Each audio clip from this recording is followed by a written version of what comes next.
There was a woman. She moved into this flat, this apartment in Edinburgh, Scotland, and everything was fine, normal for a while.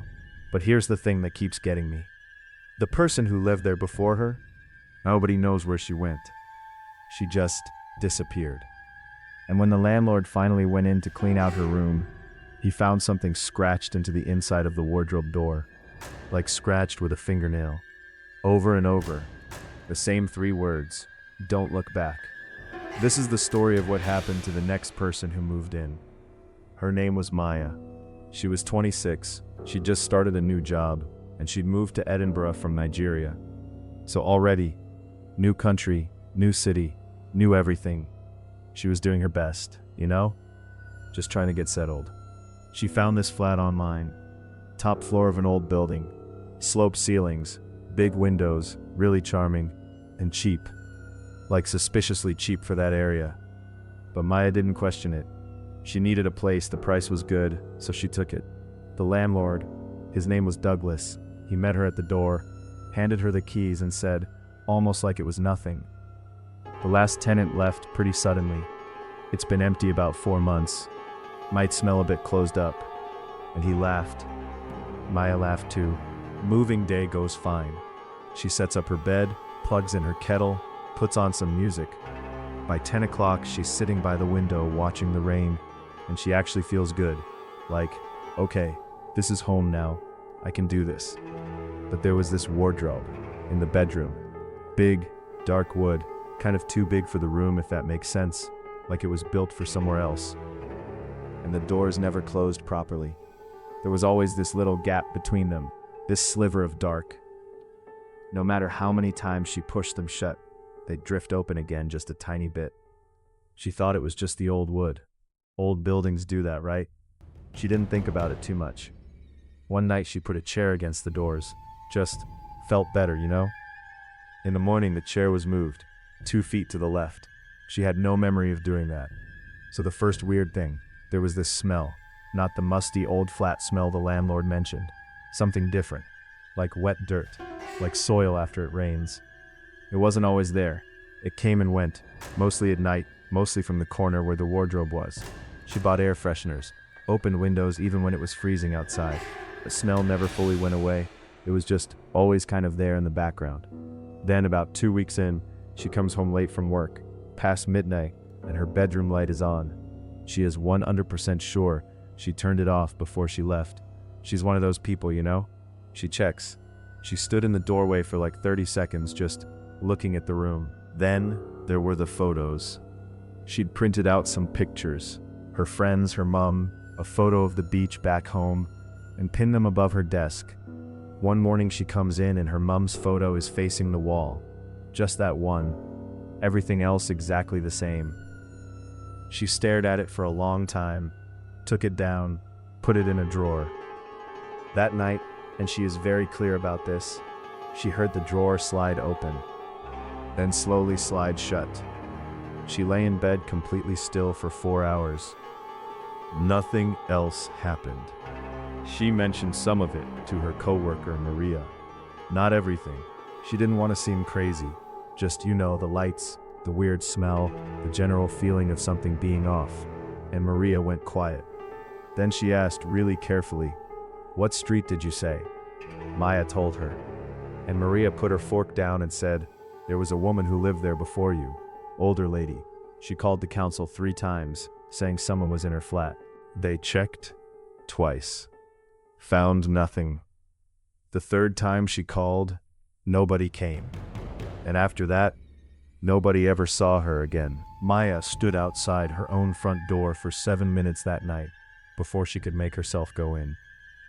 She started sleeping with the lights on, started leaving the radio on when she left, and without really noticing it, she stopped looking directly at the wardrobe. It was always in the corner of her eye, but she never looked straight at it. Like some part of her had already decided she didn't want to know what was there. Then, one night, she woke up at 3:17 a.m. She remembers the exact time because she looked at her phone and the light lit up the room just for a second.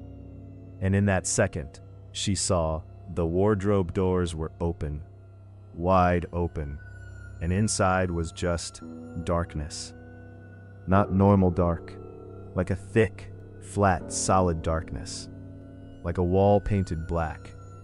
And then, right before she reached for the lamp, she saw them.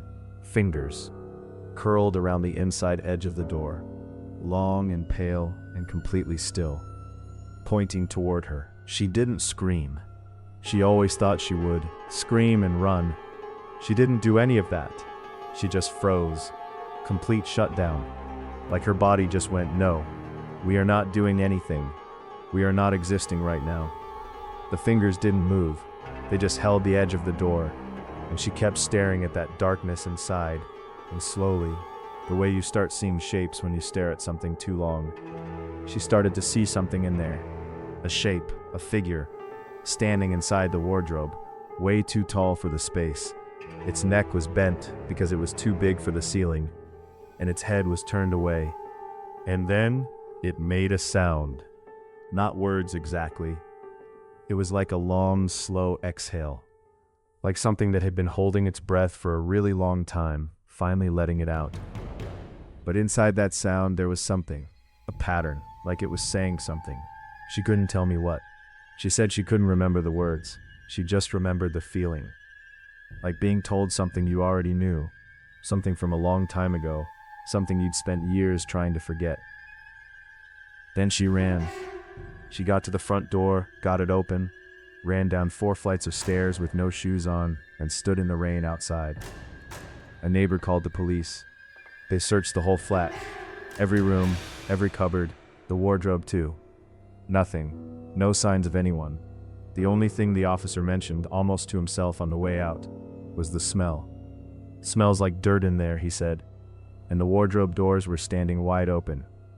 Maya said they were like that when she arrived. She doesn't know why she lied. It just felt like the right thing to do. She stayed in a hotel, never went back.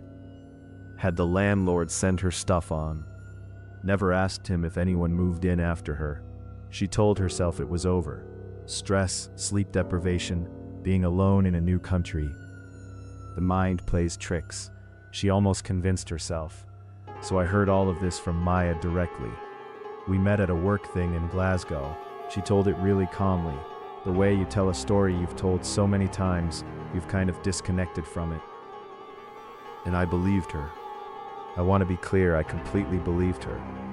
But when I got home that night, I looked up the address, just being nosy, honestly.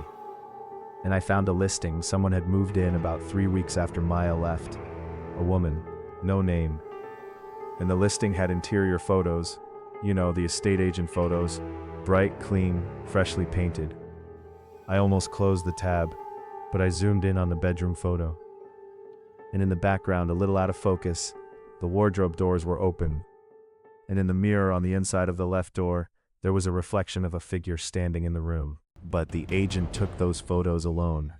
The new tenant wasn't there. So who was in the mirror? I sent the photo to Maya. She didn't reply for 6 days. Then just one message back. That's not a reflection. The mirror is angled at the wardrobe. Nothing in that room could show up like that. It's inside. It's standing inside and looking out. She was right. I checked the angle myself. Whatever was in that mirror, it wasn't a reflection of anything in the room. The new tenant moved out after 3 weeks. I can't find any record of her after that. The flat has been empty for 11 months now. Still listed. Still available.